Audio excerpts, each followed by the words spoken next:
السلام علیکم ورحمۃ اللہ وبرکاتہ۔ معزز حاضرین و ناظرین،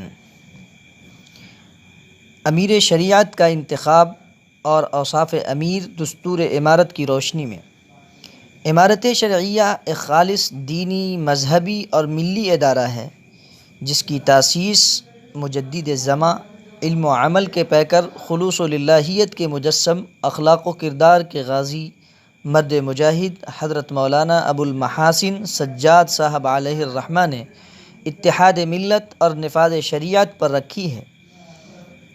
اسی میں اس کی خوبصورتی اور اس کا وقار جھلکتا ہے۔ ہمارے اکابر نے بڑی دور اندیشی اور غیر معمولی فہم و فراست سے ادارہ کی ایک ایک چیز کو منظم اور مربوط کر دیا ہے تاکہ ادارہ سے منسلک ارباب بصیرت حضرات داخلی و خارجی امور کو بلا تأمل و تردد شرعی آئین اور دستور امارت کی روشنی میں آسانی سے حل کر لیا کریں۔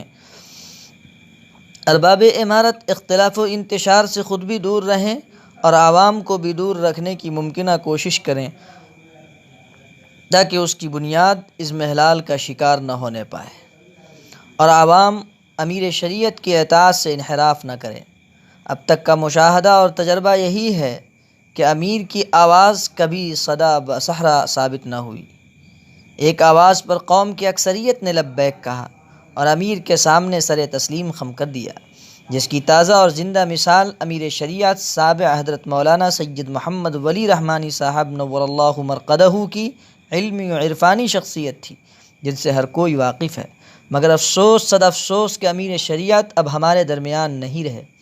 حضرت رحمۃ اللہ علیہ کی وفات کے بعد امیر شریعت کے انتخاب کا مسئلہ درپیش ہے، جسے دستور کے مطابق 3 ماہ کے اندر حل ہو جانا چاہیے تھا، لیکن ملکی حالات کی وجہ سے تاخیر ہو گئی۔ تاخیر کا کوئی غم نہیں ہے، لیکن جو طریقہ انتخاب اپنایا گیا ہے اس کا دکھ ضرور ہے، کیونکہ وہ غیر شرعی اور دستور امارت کے خلاف ہے، جس پر نظر ثانی کی ضرورت ہے۔ امیر شریعت کے انتخاب میں جانبدارانہ رویہ اختیار کرنا شرعی، اخلاقی، سماجی روح سے بہتر نہیں ہے۔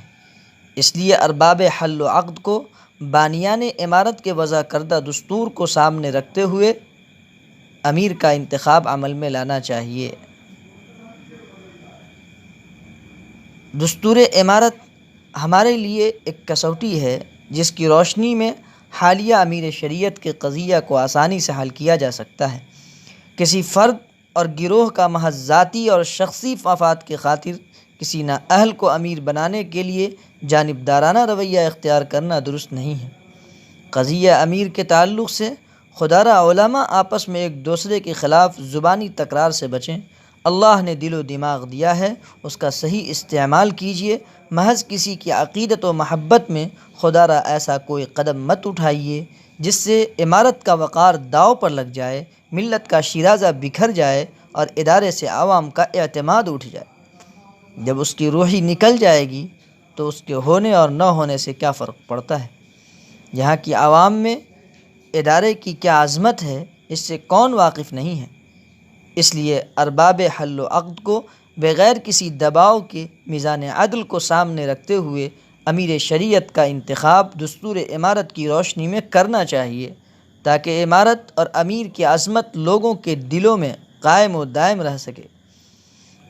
ہمارے بڑوں نے انتخاب امیر میں ہمیشہ علمی لیاقت، اہلیت، وجاہت، دیانت اور عوام میں مقبولیت جیسے اوصاف کو ملحوظ رکھا ہے۔ امید ہے کہ موجودہ ارباب حل و عقد بھی اس کا خیال رکھیں گے۔ نیز اس سلسلے میں میری ذاتی رائے یہ ہے کہ مولانا خالد سیف اللہ رحمانی میں تقریباً یہ سارے اوصاف موجود ہیں، لہذا ان کو ہی امیر بنایا جائے تاکہ امت کا اتحاد باقی رہے۔ والسلام علیکم ورحمۃ اللہ وبرکاتہ۔ مفتی عبدالسلام قاسمی، مدرسہ امدادیہ، دربھنگہ۔